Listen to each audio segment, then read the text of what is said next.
这一台呢，也是 Brembo 的那个锻造的卡钳啊，然后倒立氮气前叉，然后刹车盘有锻造的轮毂，然后呢双刹车盘就是双刹车也是很厉害，那就是用了我们 Brembo 的 GP。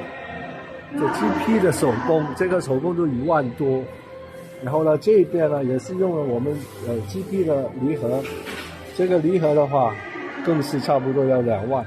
其他他们的细节啦，太多细节了。你看，座位改的这样子，然后后刹车也是就是用我们 Brembo 的锻造的那个卡钳，还有它是改了一个转接码。动力的话，这台车肯定也是改的挺厉害的哦。还有多米诺的手把锹啊，这里再一台。